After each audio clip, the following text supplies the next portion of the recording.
So my name's Gillian Belbin and I work at the Centre for Genomic Health in New York City at the Icahn School of Medicine at Mount Sinai. I think Yusuf Emer, who's also from our centre, is the director, speak on Monday. My kind of focus, my research focus is broadly population genetics. And today I'm going to be talking about using kind of new population genetics methods to tackle some problems in genomic health and how to kind of conduct personalised medicine in a way that embraces kind of human genetic diversity, which is really the focus of our centre. So just to give you a brief outline, I'm going to start by talking about kind of the way that we currently think about capturing kind of race and ethnicity and genetic kind of diversity information in healthcare systems and why that's perhaps a problem for particular types of genomic research. And then going to focus on some population genetics methods that we use to actually explore population structure in human populations and how we can actually apply that to clinical problems, both in terms of Mendelian and in complex disease risk. And then I'm finally going to talk about how we can actually scale that up to kind of, massive biobanks and begin to explore some interesting questions around various different kind of aspects of health in the context of population genetics. So to give you kind of a brief introduction, why we think population genetics is important for clinical genetics is because human demography and human demographic history have had an extraordinary impact on the landscape of global genetic variation that we see today. So this is kind of a historical, a diagram that's depicting the historical migration of humans out of Africa and how they dispersed across the world. And that's really, over time, had a profound impact on the landscape of genetic variation. This is not the end of the story. Humans have continued to move around, and in fact, migration rates and patterns have only escalated increasingly over the last several generations. And kind of that basically means that when we are actually looking at kind of human populations and sampling people from various different places, the picture of genetic diversity is actually becoming increasingly complex.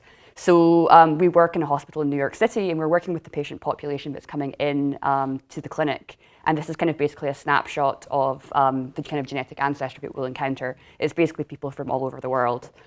So typically, when people think about kind of capturing and describing human population diversity, one way to do it is to use demographic census labels, so things like self-reported ethnicity. So in case people don't recognize this map, this is actually a map of New York City, where it's been colored by the kind of self-identified ethnicity kind of US census categories. So you can see that there's not only a lot of diversity, but there's also a lot of structure within the city itself. Another kind of way of visualizing that data is to quantify it as a pie chart. So you can see kind of this is broadly just using census labels, what the picture of genetic diversity looks like in New York City based on self-reporting. So we work in a hospital and we're interested in how this information is captured in the health system. So when we pull those same census labels out of the EHR, you will see that the pie chart actually looks very, very different. So you can see that a lot of people have missing ethnicity information. We're seeing underrepresentation of populations that we know are there. And a lot of people are just classified as other. So it's very crude and potentially also very inaccurate. So this is data that's actually been taken from the electronic health records of 3 million people in New York City. So one question that we're interested in is, first of all, exploring how this data is captured, and in particular where we might be failing, and then whether or not we can actually begin to bring genomics into the picture to do a better job of understanding population structure. So the data that we use to do this at Mount Sinai is the IPM BioMe Biobank. So this is basically a biobank where basically, like if you're in the Mount Sinai healthcare system and you're a patient, you walk through the door, like you have an opportunity to enroll in this biobank. You give a DNA sample. That will then be whole genome or whole exome sequenced or genotyped in an array, and then de-identified and linked to your electronic health records. So we currently have, actually, this is a bit out of date at the moment, I think over 50,000 participants are currently enrolled. And when you enroll in the biobank, like we ask you questions. So we ask you questions about how you would self-identify in terms of ethnicity. For kind of a later tranche of data that we got in, we actually have deeper survey information, including things like we ask questions about where you were born, where your parents and where your grandparents were born as well. So we have that for a subset of individuals as well. So what's kind of interesting about the population that we're pulling in through Mount Sinai is it's actually a very recent diaspora population. So when you start to look and when you start to ask people about where they're born and where their grandparents were born, it turns out that actually the majority of individuals were either not born in the US or their parents or grandparents were not born in the US. So we're capturing very, very recent migration here. We can begin to ask, because we have the census information, basically how well does how you self-identify compare to how your ethnicity is recorded in the health system. So for the participants in BioMe, we can take how they self-report, which is represented here on the left-hand side, and then compare that to the same data that we're pulling from their electronic health records that has been entered by other people and see where the inaccuracies lie. So basically, this plot represents a distribution where every kind of point is an individual, and the y-axis is representing the percentage of the time that this individual is actually correctly classified in the electronic health records. So you can see that there's actually kind of a wide distribution where, you know, some individuals are correctly classified 100% of the time, but then there's individuals who are classified kind of less often, you know, correctly. When we stratify that out by self-reported ethnicity, you can see that the distributions look very different depending on how you self-identify. So you can see that for some populations, people in the entries in the electronic health records do a good job of capturing how these people self-identify, but for other populations, you can see the distributions are very broad, and actually they do quite a poor job. So this is basically just another way of thinking about that same question, where again we have every single kind of population group stratified out based on self-reporting, and then the y-axis here is the percentage of individuals who are correctly classified every single time they go into every single time that they interact with the health system. So you can see that basically it doesn't happen very often overall, and in particular for certain populations, it's just extremely poor. Yeah. Can I ask, the correct classification, is it based on self-report? Yeah. So do you check boxes or is it open? So for the purposes of this analysis, it's box checking, but there is the kind of potential for people to offer additional information of how they self-identify, but that's not included in this analysis. It's just box checking. Okay. And disagreements correspond to like completely different classification or just like slightly different labeling on the So in both instances, like the kind of we're treating the kind of text boxes on the survey as ground truth, and then in the electronic health records there's categories that are checked as well, so we can make a one-to-one comparison between them. And we actually only, for the purposes of this analysis, to make it as fair as possible, we only took the kind of census categories that on both forms had a one-to-one correspondence that we could actually directly compare. So that's all we're looking at here. But there is actually additional information that I'm not showing. So basically, like in terms of self-reported ethnicity, not only do we do kind of a bad job of capturing kind of how people self-identify, but also it's not really kind of the full picture. And to begin to actually understand human genetic diversity, like we have to actually look at the genetics. So this is actually a PCA plot of the BioMe Biobank participants, where individuals that are enrolling are kind of colored gray, and then the different continental reference panels are colored in various different colors. So you can see basically that patients who are coming into the health system fall basically across the kind of whole line of human genetic diversity. We really have representation from everywhere. This is another kind of way of kind of quantifying and understanding genetic diversity. So this is an admixture plot that basically shows, based on different countries, the different kind of continental ancestral representations that we're seeing in the biobank. So you can see really basically we have people that are coming from all over the world and ancestries from everywhere. So when we're thinking about trying to kind of do genomic medicine and to understand these populations better, is there a way that we can kind of further explore this and understand it and make use of it? So one approach and another way of thinking about genetic ancestry is to think about haplotypes that individuals are sharing identical by descent. So the idea basically is at some point in time, if you have a common ancestor, you may have inherited a big chunk of your DNA from that common ancestor. And over generations, that will be kind of broken up by meiosis and it'll get shorter and shorter. But even after many, many generations, from 5 to 50 generations, these haplotypes can actually persist in the population. So when you start to look at IBD at a population level, what you find is lots and lots of short haplotypes that represent a very, an ancient ancestor, let's say 10 generations ago. So you may be sharing kind of IBD with people in this room and you have no idea that you're related because you're related so far back in the past. So IBD has some interesting properties that make it kind of a cool thing to explore in terms of population genetics. So the distribution of IBD within a population is going to be very contingent upon the demographic history of that population. So kind of processes such as bottlenecks, endogamy, migration, and admixture are all going to influence the distribution of IBD that we see in a population. So that means that by measuring IBD and quantifying it and beginning to try and understand it, we can actually begin to make inferences about population history as well. So for example, you will see elevated levels of IBD in founder populations because of kind of having undergone a population bottleneck. It means that you're much more related to people than you would be if you were from kind of a canonically outbred population. So one question that we had was, if we begin to explore patterns of IBD in our biobank, like, can we begin to make any kind of meaningful inferences about populations? So this is sort of like a really bad plot, and I apologize, but basically what you're looking at here is a network of IBD sharing in BioMe. So every kind of grey dot represents an individual, and I've not plotted the edges because it's just a total mess because there's so many of them. But even just kind of in an unsupervised way, like plotting the network, you can begin to see some kind of intrinsic substructure in the topography of the graph. So our hypothesis was that this may actually be meaningful, and we wanted to understand whether we could kind of tease any information about recent shared ancestry out of the network. So in order to do that, we applied a community detection method to the network called InfoMap. So basically the idea here is you have a network and you send kind of a random walker to kind of ping through it, and it kind of returns information about where in the graph, like, this random walker is spending kind of most of its time. So the idea is in regions of the graph that are very edge dense, it's going to kind of get stuck for ages. And that's going to give you information about, potentially these people are on average more related and have more connections than to the rest of the graph. So basically what it returns is these communities where it's saying these groups of individuals are statistically much more kind of genetically related than they are to everybody else. So when we apply that to our graph, we find that it returns 18 kind of distinct communities that have got at least 100 people. So this is out of 30,000 people. And when we actually start to kind of compare that to population labels in terms of self-reporting and country of birth, we see that it actually has very, very high predictive power for kind of designating people into meaningful recent demographic groups.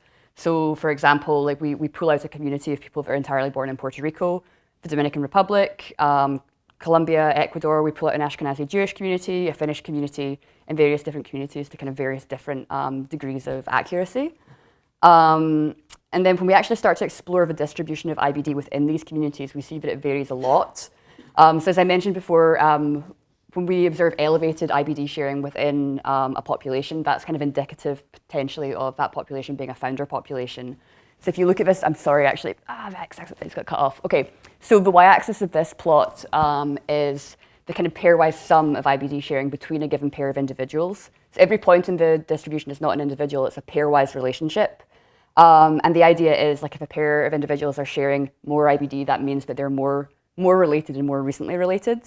So you can see basically, like, when we look along the distributions, they vary basically. So you'll see kind of an exponential distribution that's been cut off here for the African American population. But then also you'll see for example, for the Ashkenazi Jewish population over here in Burgundy, we actually see it almost looks very normally distributed with a kind of median IBD sharing of like 40 centimorgans, which is quite high. And that's kind of what we expect, given that we know what we know about Ashkenazi Jewish genetics and the fact that they are a canonical founder population. We see some other interesting patterns here as well. Like, for example, we see elevated IBD in the Puerto Rican and in the Dominican populations as well, which are populations that we observe to kind of be founder populations, but perhaps are not kind of canonically considered so and aren't studied as such typically. And then the most striking example is this population here, the Garifuna, where on average, any given pair of individuals that fall within this community are sharing about 120 centimorgans of IBD, which is kind of putting them at, on the order of maybe being third or fourth cousins. And we'll get to that actually. So what we realized actually when we began to explore IBD sharing in this way was that we see elevation of IBD sharing in many, many different communities. And in fact, about 30 to 35% of all of BioMe could arguably be considered to be part of founder populations. So I mentioned basically the IBD, the length of IBD haplotypes will decay with increasing meiosis, which means that for the more distantly related you are, the shorter the haplotypes become. So we can actually begin to explore the distribution of the lengths of haplotypes at a population level in order to kind of make inferences about the demographic history of a population. So we can understand the population size in the past. So to kind of do this, we're applying a method here called IBDNE, which kind of models the tract length distribution of haplotypes to make inferences about the effective population size over antecedent generations. So that's what you're looking at in this plot on the right, where the x-axis is the generations into the past, and then the y-axis is a log scale effective population size. So we run this for Puerto Ricans, you can see this kind of very profound dip in the effective population size about 10 to 15 generations ago, which is kind of coincident with kind of the era of European colonialization. And the effective population size at that point dips down to about 2,000 individuals. Another example is the population of the Garifuna that I mentioned. I kind of highlighted on that plot before, but we saw this very elevated IBD sharing. And when we kind of apply the same method here, we see that about 10 to 12 generations ago, this population underwent a bottleneck that resulted in an effective population size of only about 300 people, which is a very, very profound bottleneck. And there's if you actually begin to kind of dig into the history of this population, they have a really fascinating demographic history that if people want to find me in the pub later, I would be happy to tell you about. So the implications of this is a very, very profound founder population that we've uncovered using this kind of network method. So typically, you might wonder kind of what the medical implications for this are. There's many instances. In fact, there's examples of BRCA1 and BRCA2 variants segregating at elevated frequencies in, for example, Ashkenazi Jewish populations, and these are considered to be founder mutations. But this is a founder population that has kind of otherwise gone completely unstudied, so actually very, very little is known about the medical genetics.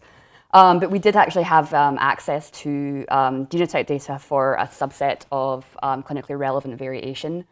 So we could actually begin to explore the segregation of known clinically relevant variants within this population under the hypothesis that given they've undergone such a profound bottleneck, we may see variants of clinical relevance segregating to elevated frequencies. So when we do that, we indeed actually do see at least one example of a known clinical variant that's segregating at an elevated frequency in the Garifuna population specifically. So this plot here actually represents the allele frequency of this one particular variant, where the x-axis here is the minor allele frequency, and then when we explore the kind of overall frequency based on different population labels, we see segregation at different kind of frequencies. So you can basically see that if we were to take everybody in BioMe and have a look, this is an extremely rare variant. If you were to take individuals who self-identify as Hispanic or Latino, it still looks very rare. In individuals born in Central or South America, again, we see it doesn't look very common, but when you specifically look at it segregating within the Garifuna, it's actually reaching over 2% allele frequency. So this variant actually is a pathogenic variant that is known to cause hypertrophic cardiomyopathy, which is an autosomal dominant condition which can lead to sudden cardiac death. It's one of these conditions that you could be walking around with and have no idea you have until you have a ventricular arrhythmia and you drop dead. So it's actually the fact that this is segregating, and it's not autosomal dominant as well, so the fact that this is segregating actually at over 2% in this population means that this is actually kind of a very elevated kind of disease burden. And it's something that perhaps if you were to walk into the clinic and you're Garifuna, it's not, something that a doctor is potentially going to ask you or think about. So this is kind of a health burden that has otherwise flown under the radar so far. So another thing that we can kind of do with these genetic communities, now we've defined them, is begin to explore kind of how membership of this community actually affects the phenotypic landscape of your health records. So we have access basically for all of these individuals, not only to genetic data and to self-reporting data, but to all of their electronic health records. So this includes billing codes and kind of doctor's notes and various different things. So we can basically begin to ask questions like, if you are a member of, for example, the Ashkenazi Jewish community, do we see enrichment of particular diseases or particular traits within this community relative to the rest of BioMe? So we can basically just do this as a simple regression where we're extracting what we're calling phi codes here, which are basically a kind of collapsing of billing codes. So ICD-9 and ICD-10 codes, and then just ask, is community membership significantly associated with having any of these billing codes in your health records? So this is for the Ashkenazi Jewish community. You see things popping up that we would expect to see, like ulcerative colitis. This is known to be elevated frequency within Ashkenazi Jewish populations. We see other things as well, like chronic thyroiditis and things like that, which seem to be elevated frequency within our Ashkenazi Jewish population. There's not a lot in the literature about it, so we just can only speculate as to why that might be. We can perform the same exercise for the African descent community. You see that the most significantly elevated is other hereditary hemolytic anemias. Again, this is something that you would expect if you're familiar with the epidemiological literature of disease burden and disease risk in African ancestry people. We also see things like renal dialysis and chronic kidney disease and glaucoma coming up as well as being significantly elevated.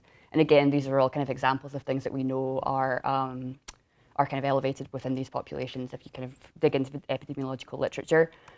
Yeah, we can do the same thing again. This is an example for Dominicans where we actually see this very striking enrichment of a cluster of billing codes that are related to peripheral arterial disease, actually. And then, you know, when we saw this, like it's very, very significant and it's very like kind of strikingly elevated.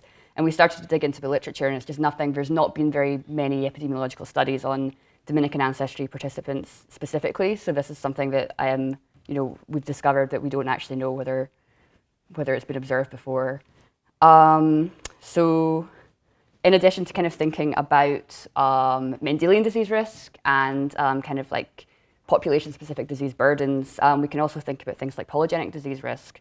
So I think Emer talked a little bit about polygenic scores the other day, but what we're looking at here basically is if you're to take kind of published polygenic like PRSs and calculate them within these populations, what we find is that for some polygenic risk scores that have been pre-estimated, we actually do a pretty good job of prediction. So for example, for type 2 diabetes at the top, we have basically the populations have been stratified into deciles.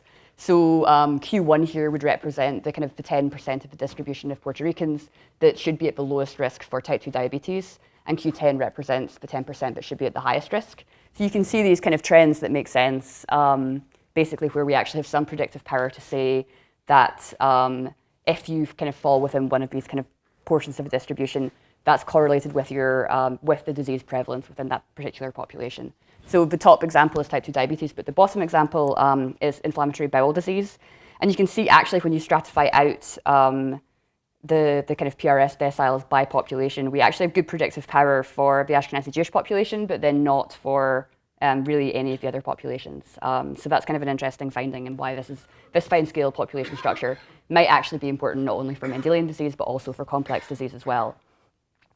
So we can kind of explore these ideas, like this is like our New York data, but we can actually scale up and start to look in the UK Biobank as well.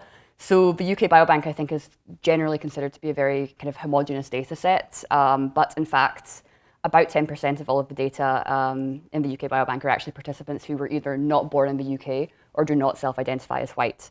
So even though that's only 10% of the data, that actually comprises about 50,000 individuals. So this makes the UK Biobank actually kind of an underappreciated source of kind of human genetic diversity.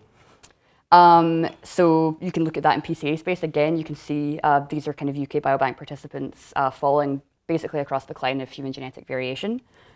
So we wanted to kind of explore the same kind of concepts using the UK Biobank, but the algorithms that we use to call IBD basically will not scale to 500,000 people. So in order to actually kind of make progress here, our collaborators actually had to kind of develop and implement a new algorithm, which they've called i-LASH. So this is a new way of kind of calling IBD at scale. So it lets you kind of call this kind of pairwise relationship between individuals, for up to 1 million people, which is just something that we could not do before at all. So this work was led by Ruhollah Shemirani. So they basically developed a new algorithm for calling IBD that let us call IBD in the UK Biobank. And we actually found in total about 14 billion kind of pairwise IBD tracts over 500,000 people. So there's a lot of kind of cryptic relatedness basically in the UK Biobank is the take-home message there. So we can kind of apply the same community detection methods that we did before to like the network of UK Biobank IBD. And sorry, this is like a really horrible slide to have to kind of eyeball.